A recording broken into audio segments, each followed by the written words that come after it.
Բարի գալուստ մայրիկների ակումբ։ Ինչպիսի պայմաններ են պետք բնակարանում, ուր ապրում է նորածին փոքրիկը։ Հոգեբանի օգնությամբ տաղավարում կքննարկենք ևս մեկ մայրիկի նամակ։ 9 ամիս ապագա փոքրիկին սպասելով մենք փորձում ենք նախքան նրա ծնվելը ապահովել անհրաժեշտ այն բոլոր պայմանները, որոնց շնորհիվ մեր հրաշքը կապրի առողջ ու ապահով միջավայրում, գեղեցիկ հագուստներ, խնամքի, անկողնային պարագաներ, մանկական կահույք եւ այլն։ Այս ամենն ապահովելուն զուգահեռ, սակայն երբեմն մոռանում ենք բնակարանի օդի, ջերմաստիճանի, խոնավության, լուսավորության, հարմարավետության մասին։ Այնինչ այդ պայմանները երբեմն ավելի կարևոր ու անհրաժեշտ են նորածնի առողջության տեսանկյունից։ Ինչ պետք է իմանալ, ինչ փոփոխություններ պետք է կատարել բնակարանում նորածին փոքրիկին տուն բերելուց առաջ։ Փոքրիկ Դավիթն ընդամենը 9 օր է ինչ լույս աշխարհ է եկել։ Մինչև Դավիթի ծնվելը նրա մայրիկը երկար նախապատրաստվել էր, ճիշտ մահճակալ, ճիշտ անկողին, նորածնի սենյակի գրագետ կահավորանք եւ այլն։ Այդուհանդերձ նորաթուխ մայրիկ Լիլիթը որոշեց, որ այս գործում մասնագետի խորհրդատվություն է անհրաժեշտ իր բաց թողումները հասկանալու եւ սխալները շտկելու համար։ Նորածնի սենյակի նախապատրաստությունը պետք է սկսվել դեռևս հղիության վերջին ամիսներին։ Պետք է հաշվի առնենք մի հանգամանք, որ մինչև այդ մենք ապրել ենք ուրիշ աշխարհում, ապրել ենք ուրիշ պայմաններում, իսկ նորածնի տեղափոխությունից հետո արդեն այդ ամեն ինչը փոխվում է։ Մենք հարմարվում ենք նրան, հարմարվում ենք նրա պայմաններին։ Առաջինը սենյակը պետք է լինի բավականին ազատ եւ բավականին քիչ հագեցված կահույքով։ Սենյակն ուր առաջիկա 1 տարում ձեր փոքրիկը պետք է անցկացնի օրվա մեծ մասը, պարտադիր պետք է պատուհան ունենա, քանի որ այդ սենյակն օրական մի քանի անգամ պետք է օդափոխել։ Եթե նախկինում ձեզ համար միևնույն էր, թե քանի աստիճան է ջերմությունը սենյակում, ապա մանկան ծնվելուց հետո դուք պարտավոր եք հետևել, որ սենյակում 18-ից 20 աստիճան ջերմություն լինի։ Ավելի բարձր ջերմությունը բերում է գերտաքացման, մաշկի չորացման, ինչպես նաև ջրազրկման։ Սենյակն օդափոխելուց բացի ուշադրություն դարձրեք սենյակում օդի խոնավության աստիճանին։ Եվ սենյակի խոնավությունը նույնպես պետք է ապահովել, դա հնարավոր է կազմակերպել ջեռուցվող ապարատների վրա խոնավ տակաշոր գցելով։ Սենյակի խոնավությունը պետք է լինի 60-ից 70 աստիճանի։ Մաքրության մասին խոսենք։ Սենյակն ուր դրված է նորածնի օրորոցը օրական գոնե 2 անգամ պետք է խոնավ շորով մաքրել։ Խոսքը կահույքի, հատակի եւ նույնիսկ պաստառների մասին է, քանի որ փոշին դժվարացնում է երեխայի շնչառությունն ու հավելյալ բարդություններ առաջացնում փոքրիկի համար։ Երեխային միջանցիկ քամիներից ու սառը օդից հեռու պահելու համար մահճակալը պատուհանից ու դռներից հեռու դրեք։ Նախընտրելի է նաև, որ նորածնի մահճակալը տեղադրված լինի սենյակի համեմատաբար քիչ լուսավորված հատվածում։ Մահճակալը հանդիսանում է երեխաների համար գրեթե կյանքի առաջին օրերին իրենց մշտական բնակության վայր, այսինքն երեխան այստեղ քնում է 18-ից 20 ժամ։ Մահճակալի ընտրությունը պետք է լինի այնպիսին, որպեսզի մահճակալը չունենա սուր ծայրեր։ Պետք է լինի, եթե հնարավոր է, բնական նյութերից, եւ ներկա նյութը պետք է լինի բնական, եւ պատրաստվող փայտը պետք է լինի բնական։ Նորածնի անկողնային պարագաներ ընտրելիս խուսափեք մահճակալը ծածկող վարագույրներից, դրանք դժվարացնում են օդի ներթափանցումը։ Եվ իհարկե մի մոռացեք վերանայել ձեր սովորությունները։ Օծանելիքը սենյակից դուրս օգտագործեք։ Բացառեք ծխախոտի ծխի առկայությունը։ Մանկաբույժի կարծիքով Լիլիթն ամեն բան ճիշտ է արել, բայց բաց թողում այդուհանդերձ ունի։ Այս սենյակում փոքրիկ Դավիթի մշտական ընկերներն են հեռուստացույցն ու ինտերնետ կապը։ Ինչ խոսք, ճառագայթման այսօրինակ չափաբաժինը լավագույն միջավայրը չէ, ուր պետք է մեծանա փոքրիկը։ Լիլիթը խոստացավ շտկել այդ սխալը։ Մայրիկների ակումբը մշտապես կարևորել է հետադարձ կապն իր հեռուստադիտողի հետ։ Փնտրեք մեզ Facebook սոցիալական ցանցում, միացեք մեր մեծ թիմին։ Այսուհետ դուք հնարավորություն ունեք ձեր հարցերն ու ձեզ ուզող թեմաները ներկայացնել մեզ։ Ձեր նամակները կքննարկենք ոլորտի լավագույն մասնագետների հետ անմիջապես տաղավարում։ Մայրիկների ակումբում է հոգեբան Լիլիթ Խաչատրյանը, քննարկելու մեր հեռուստադիտող մայրիկներից մեկի ուղարկած նամակը։ Ողջույն Լիլիթ, ուրախ եմ, որ մեր տաղավարում եք, շնորհակալ եմ, որ համաձայնել եք օգնեք մի մայրիկի, ով վերջերս մեզ նամակ է ուղարկել եւ իհարկե խնդրել է, որ այն քննարկել հենց հոգեբանի հետ։ Տաղավարում այսօր մեզ հետ երկու գեղեցկուհիներ են, Աննան եւ Էման, ողջույն աղջիկներ։ Լավ եք։ Թող նրանք նկարեն, վայելեն իրենց մանկությունը հեռու վատ թեմաներից, իսկ մեր այսօրվա քննարկվող նամակը մի փոքր սուր կողմեր ունի եւ ինձ համար գոնե շատ ցավոտ է։ Ողջույն, հոգեբանի խորհուրդների կարիքն ունեմ։ 1 ամիս առաջ ամուսնալուծվել եմ մարդուց, ում հետ ապրել եմ 10 տարուց ավելի։ 10 տարին էլ անցկացրել եմ դժոխքում։ Վերջապես համարձակվեցի ու ամուսնալուծվեցի, բայց մի մեծ խնդիր ունեմ։ Աղջիկս, ով արդեն 8 տարեկան է, հրաժարվեց գալ ինձ հետ։ Նրան տանը տատիկը, հայրը, հորաքույրն այնքան վատ բաներ էին իմ մասին պատմում ու լարում իմ դեմ, որ նա ինձ անգամ տեսնել չի ուզում, էլ չեմ խոսում ինձ հետ ապրելու մասին։ Ասում է ամեն հարցում դու ես մեղավոր, դու վատ մայր ես ու էլի ահավոր բաներ։ Երեխայիս դեռ փոքրուց լարում էին իմ դեմ, իսկ առիթ հանդիսացավ լրիվ կտրելու համար ամուսնալուծությունը։ Ինչ անեմ, ինչպես պայքարեմ եւ ինչպես երեխայիս հետ բերեմ։ Իսկապես թեման բավականին բարդ է եւ նույնիսկ լսելու դեպքում մեծ լարվածություն է առաջանում, որովհետեւ իրոք երեխան, երբ որ հրաժարվում է սեփական, մայրական խնամքից, այստեղ ունենք շատ մեծ բաց թողման հետ, այսինքն 8 տարեկան երեխան, այո, սովորաբար աղջիկ երեխայի մասն է, եթե խոսքը գնում ավելի շատ կապվածությունը մոր հետ է։ Իսկ եթե մորից երեխան հրաժարվում է, սա նշանակում է, որ այստեղ ունենք լուրջ բաց թողում, ես չեմ հերքում, որ իսկապես ընտանեկան վեճերը եւ կոնֆլիկտները կարող են պատահել, որ շատ բուռն են ընթացել, բայց կարծում եմ մայրիկը որպես այդպեսին իր դերային առումով չի կարողացել երեխայի հետ համապատասխան փոխհարաբերություններ կառուցել եւ այստեղ դերային բաշխման չէ, որ ցանկացած ընտանիքում գործում են հստակ դերեր, տատիկը իր դերում, հորաքույրը իր դերում, մայրիկը իր դերում, ամուսինը եւ երեխան, եւ սրանք մտնում են համապատասխան փոխհարաբերությունների մեջ։ Սա նշանակում է, որ Իսկ երբ մարդիկ իրենց դերերում չեն, օրինակ մայրիկի նկարագրած ընտանիքը, ես մոտավոր պատկերացրի, երբ փոքրուց մարդիկ փորձում են երեխային լարել, այդ մարդու նկարագիրը արդեն աչքիս առաջ է, օրինակ, հորաքույրը, տատիկը, բայց իհարկե նման իրավիճակները շատ են, երբ ընտանիքում նման կերպարներ կան,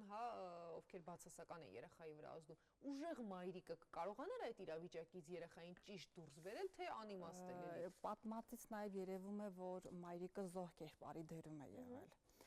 Սա մի հոգեվիճակ է, մի հոգեբանություն է, որ այդքան էլ կարողության, զգացողություն չի ունենում, այսինքն դերի մեջ չի կարողանում։ Սա նշանակում է, որ երեխան, տեսեք, այդ ընտրությունների դեպքում ում է ընտրում, մեկ ընտրում է ուժեղ կերպարին, այսինքն խուսափում է մոր թույլ կերպարից, պաշտպանված չէ, այո, եւ սա շատ ողբերգալի է, ես կարող եմ այս բառը չվախենալ եւ օգտագործել, ինչու, որովհետեւ երեխայի պատմության մեջ, երեխայի մանկական սցենարի մեջ այդ հեքիաթը, որը որ երեխան ստեղծում է, որ իր մայրը ամենակարողն է, որ իր մայրը ամենակրկնօրինակելի կերպարն է իր համար, կարծես փլուզվել է երեխայի համար։ Ես չեմ հերքում այն դերաբաշխումները, որ կարող է տատիկը մշտական իր ազդեցություններով կամ հորաքույրը լարած լինել երեխային, բայց այստեղ պետք է հասկանա մայրը ոնց կարողանա այդ կապը կտրել, մոր եւ հորաքրոջ ազդեցության կապը։ Եթե իսկապես երեխան բացասական է տրամադրվում մոր նկատմամբ եւ մայրն էլ սկսում է ինչ-որ մի կերպով մեղադրել երեխային, որ իրենք այո, դու գնացիր, տատիկդ կամ հորաքույրդ այդքան էլ ճիշտ չեն, դու ինչ չես պաշտպանում, այսինքն նույն շարունակական մեղադրանքը, այո, կամ կոնֆլիկտը շարունակում եւ ավարտվում է երեխայի միջոցով, այս դեպքում երեխան կարող է հրաժարվել այդ կերպարից, այսինքն այն մեղադրանքները, որոնք որ կային տատիկի եւ հորաքրոջ կողմից, կարծես ավարտվում է այն արդարացումով, այն սպասումով, որ իսկապես մայրիկդ այդքան էլ լավը չէ։ Այս դեպքում, այո, այս դեպքում իսկ եթե մայրը շատ ավելի այսպես խելամտորեն կարողանում է իր դերում մնալ, պահպանելով, չխոսելով ընդհանրապես եւ չքննարկելով տատիկը ինչ ասաց, հորաքույրը ինչ ասաց, կոնֆլիկտը չզարգացնել։ Մայրիկը այն ընթացքում, երբ ապրել են տանիքում, նաեւ կոչ մյուս մայրիկներին հաճախ հանդիպող իրավիճակ է երեխային չներքաշել իրավիճակի մեջ։ Չներքաշել, այո։ Եթե կա ցանկություն խոսելու, միգուցե այո, առանձին երեխային պատմել, որ ոչինչ դու շատ մի լսի, բայց դու չշարունակես նրանց արած գործը։ Կարծում եմ այն կողմը ճիշտ չի վարվել այսպես թե այնպես երեխային փորձել են օգտագործել որպես գործիք, որպես զենք, այս կողմն էլ այդ ազդեցությունը մայրը, այսինքն չի կարողացել ճիշտ կտրել։ հակառակ այսպես եկել է ազդակը ռեակցիան մոր կողմից եւ ամբողջությամբ այո երեխան հասկացել է որ իր համար ավելի կարեւոր են տատիկն ու հորաքույրը երևի թե այո ուժեղ կերպար են եւ հնարավոր է մի փոքր էլ այնտեղ ավելի երեխայի պահանջները բավարարող մեկերն են որովհետեւ կարողացել են հասնել իրենց նպատակին ինչու՞ չէ երեխային կարողացել են քաշել դեպի կաշառել այո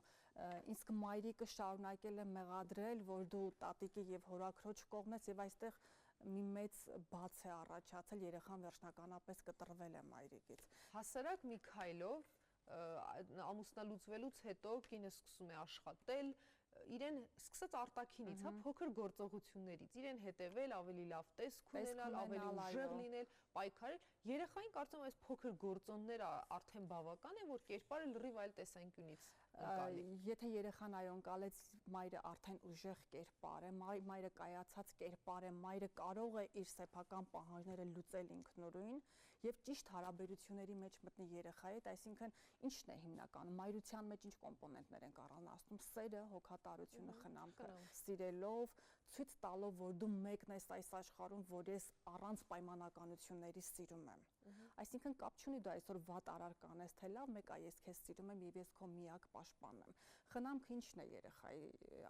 դաստիարակության առումով ենթադրում այն որ երեխայի տարական պահանջները մայրը սկսում է բավարարել ու նաեւ կապող օղակ է հանդիսանում մայրը երեխայի եւ շրջակա միջավայրի միջև եթե սրանք կարողանում է ճիշտ բավարարել երեխան ուզում է լինել այդ մոր կողքին ինքս հոգաբարձուների եւ խնամակալության հանձնաժողովի հոգեբանն եմ փորձի բերումով շատ եմ այսպես ուսումնասիրություններ կատարել եւ շատ եմ առնչվում նմանատիպ խնդիրների հետ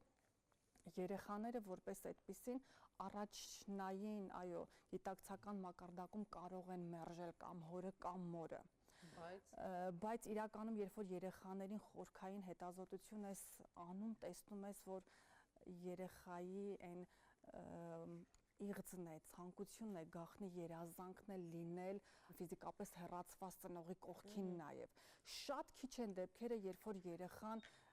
լիարժեք մերժում է որևէ մի տեսակի ծնողին։ Ունեցել եմ այսքան ուսումնասիրությունների ընթացքում 1-2 դեպք, երբ որ երեխային ուսումնասիրում էի, հոգեբանության մեջ կան պրոյեկտիվ մեթոդիկաներ, որոնք որ վեր են հանում երեխայի ենթագիտակցական ցանկությունները, մղումներն ու խնդիրները։ Այս երեխայի հետ նույնիսկ այդ պրոյեկտիվ մեթոդիկան օգտագործելու ժամանակ, երբ որ հեքիաթ ես պատմում, աղվես ապրում էր իր հոր, մոր հետ, երեխան անմիջապես մերժում էր, որ ոչ մայրիկ չկար այդ ընտանիքում,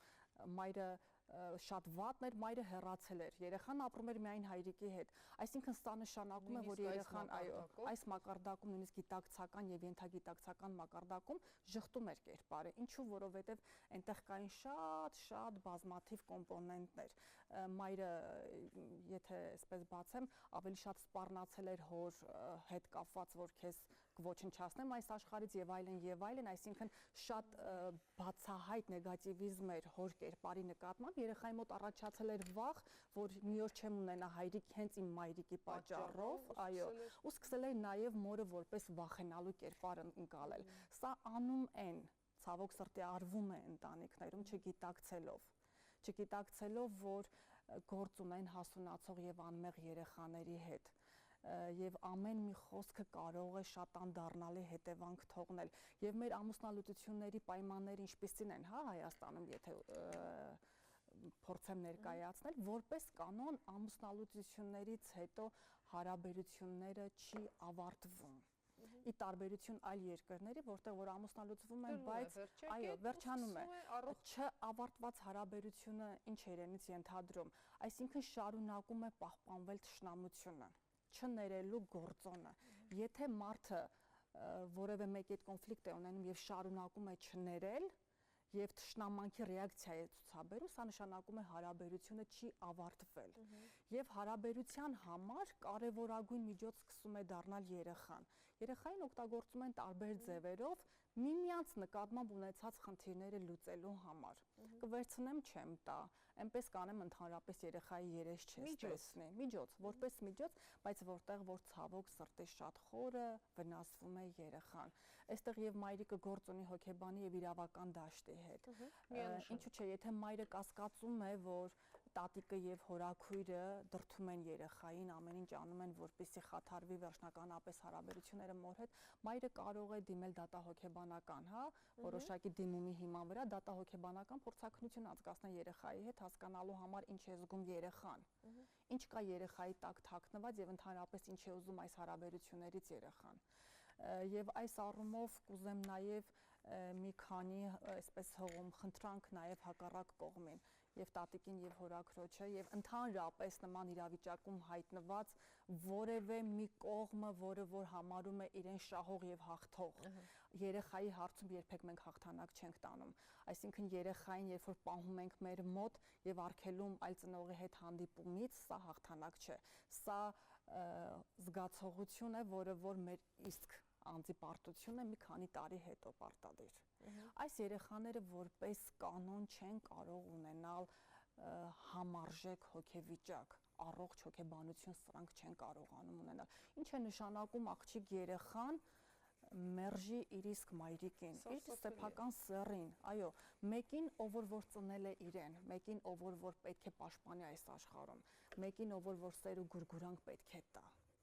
Այսինքն երեխան այս պատմության մեջ հրաժարվեց իրեն պահողից, իրեն խնամողից եւ մնաց արհեստական, հա, ինչ որ հոգեվիճակում, արհեստական ձեռքերում, որը որ հետագայում երեխան կամ իր իսկ սեփական երեխային է հետ վերադարձնում կամ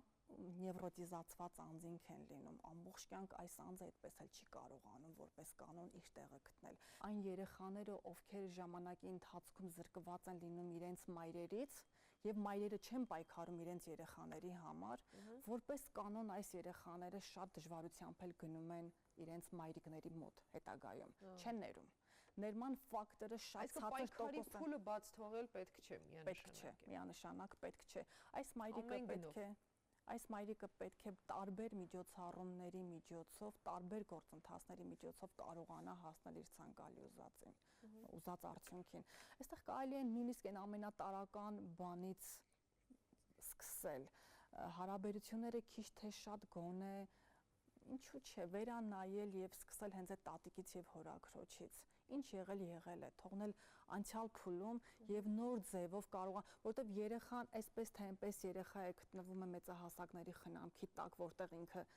թշնամական հարաբերությունների մեջ է։ Իսկ եթե ուզում ենք հասնել մեր նպատակին, ամեն գնով, այո, շատ դեպքերում պետք է թողնենք այդ վիրավորանքները, այդ բացասական ապրումները եւ մեր նպատակին հասնելու համար ինչ որ միտեղ կոմպրոմիսների գնալ, ինչու՞ չէ։ Եվ իհարկե, եթե ելքեր չեք գտնում, ինչպես դուք էլ խորհուրդ տվեցիք, դիմել մասնագետների օգնության եւ որպեսզի ավելի, բայց ձեռքերը ծալել ու նստել հետագայում ձեր երեխան միանշանակ մեղադրելու է ձեզ եւ հուսանք, որ պատմությունը շատ կարճ կտևի, ինչի արդյունքում երեխան է տուժում։ Շնորհակալ եմ շատ Լիլիթ զրույցի համար եւ ամենակարևորը գործնական խորհուրդների։ Շնորհակալ։ Ես էլ եմ շնորհակալ։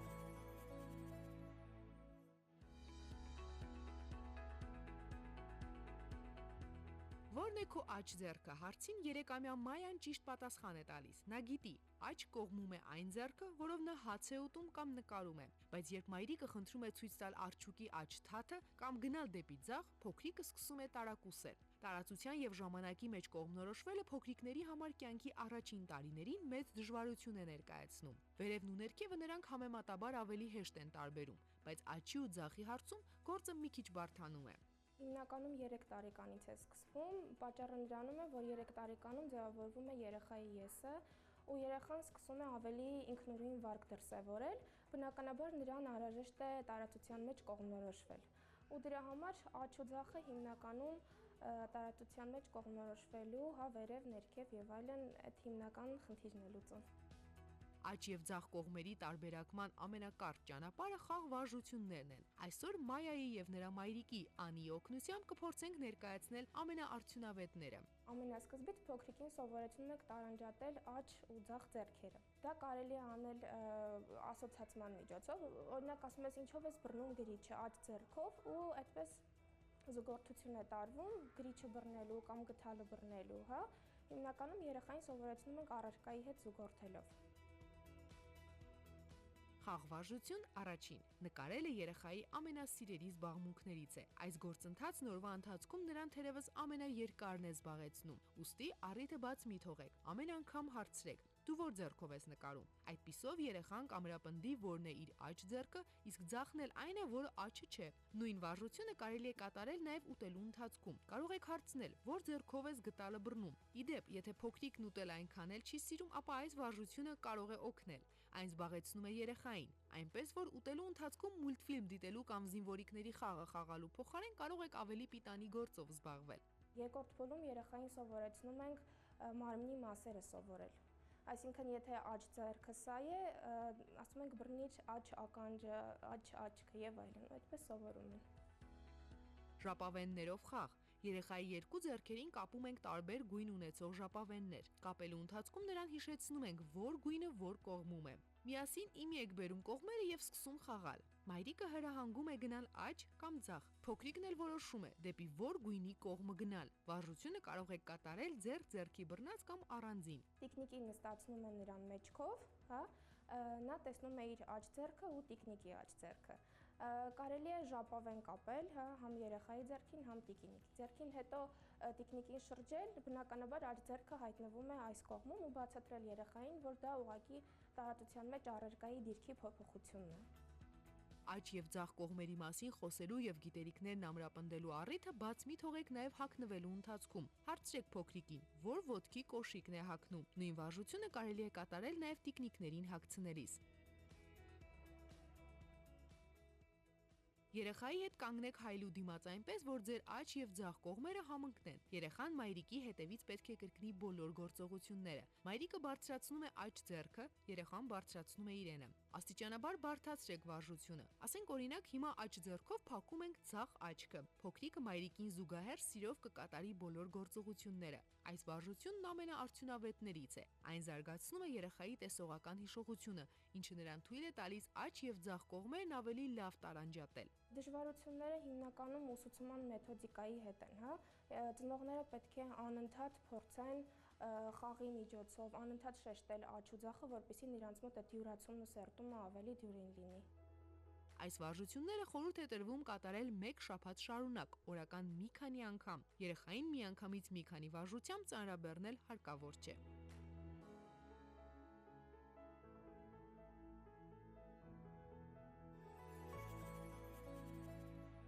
Մայրիկների ակումբը բացի եթերայինից նաև վիրտուալ ակումբ է, որը մեծ հաջողությամբ գործում է Facebook-ում։ Միացեք մեր բազմանդամ ընտանիքին, հետևեք ծանոթություններին, դիտեք բաց թողած հաղորդումները, մասնակցեք քննարկումներին, գրեք մեզ, առաջարկեք թեմաներ, ուղարկեք հարցեր։ Մի մոռացեք նաև, որ մեր բոլոր թողարկումները կարող եք դիտել առաջին ալիքի կայքում։